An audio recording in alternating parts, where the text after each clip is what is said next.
Значи, здравейте! Това е, може да се каже, първият ми урок за Photoshop. И сега ще ви покажа как да си нарисувате рисунка на Photoshop, но ще ви покажа набързо как става, няма да рисуваме нищо. Само ще ви покажа инструментите и как се работи с тях, поне малко. Значи, по принцип, понеже вие сега може да си кажете, ама аз не мога да рисувам. Ами да, то и аз съм много добър смисъл на Photoshop, така да взема четката и да рисувам. Затова най-добре е да си качите някаква рисунка или нещо, което искате да нарисувате и вече е нарисувано от някой си друг. Качвате я тук в Photoshop и то ще ви излезе така като леер. След което си правите нов леер и да речем го кръщавате скица. И сега тази скица ще ви е наистина скицата и аз си го настройвам ето по този начин, ето така. На 5. На 5 пиксела. Айде бе. На 5 пиксела и да има Shape Dynamic. За да може да има по-такива извивки, нали, при рисуването. И ето сега виждаме, че са малко по-тънки и така нататък и са доста добре извити. Значи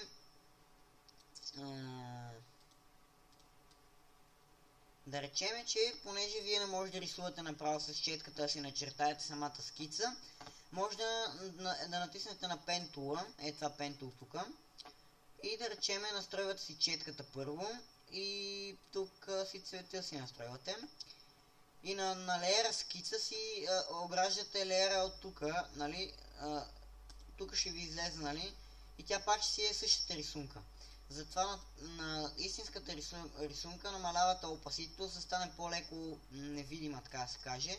И натискате на скица и вече от тук си обграждате обекта.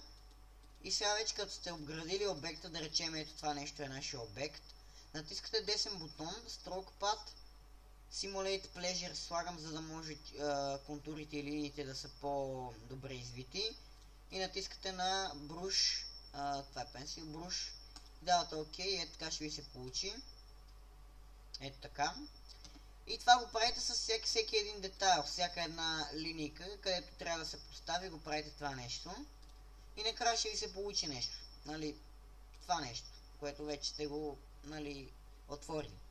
След като вече сте отворили, нали, сте направили главната скица, си правите нов леер, който слагате под скицата, за да може това, което боядисвате, то ще ни е за боя, ето, боядисване.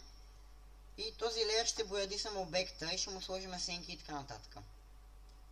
По принцип, слага се под скицата, за да може като правите боята да отива под линиите, а не над тях.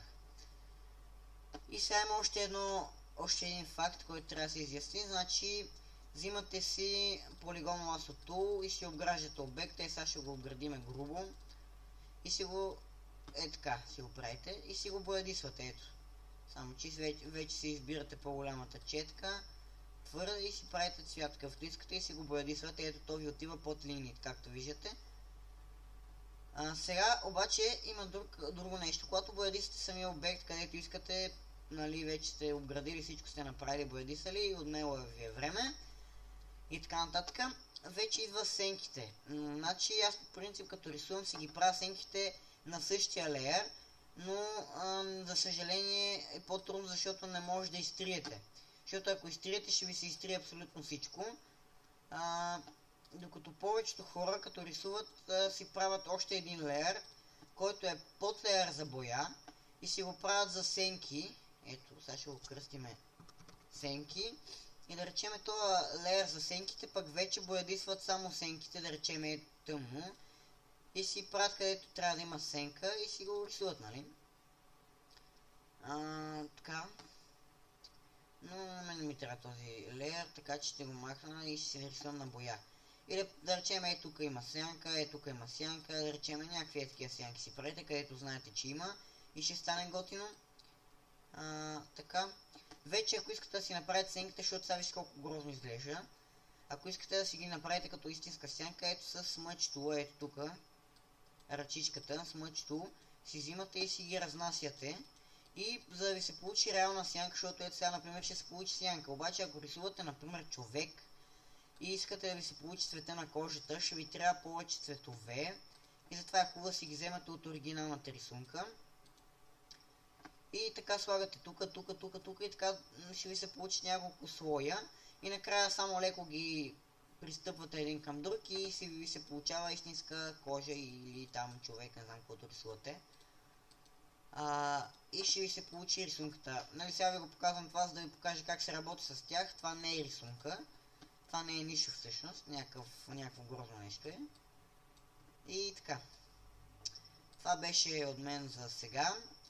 За Photoshop рисуването и така нататък. Може да видите моите рисунки в моя профил, в който качвам всякакви неща, туториал, уроци и така нататък. Може да ме питате за някои неща, ако ги знам ще ви отговоря. Бакграунд за правене бей такива неща правя ето от тук, ето от това, Gradient Tool. Избирам си единия, да речеме да е такова синьо, не някакво е такова. Добре. А второто... така. Значи избирате си двата цвята на небето, да речеме. Това не са цветовете на небето, но да речеме, че съм. И просто така правите и си избирате на къде да ви отива нюанса на цветовете. Избирате си го и след като вече сте избрали как ще ви е небето или така нататък, вече трябва да си изтеглите брушове, които са за облаци или ако можете да рисувате още по-добре, но не се съмнявам. И да речем, намирате си облаци и така нататък. Аз сега в момента нямам, защото си изтрих Photoshop и го инсталирах наново. Но иначе си ги изтегляте и си ги качвате тук и си ги правите така, натискате и те ще ви се появят. Тук има доста големи размери за облаци и така нататък. Това беше. Дано да ви е харесал урокът. Ако ви е харесал, абонирайте се, сабскрайбвайте и така нататък. Харесайте клипчето и до скоро!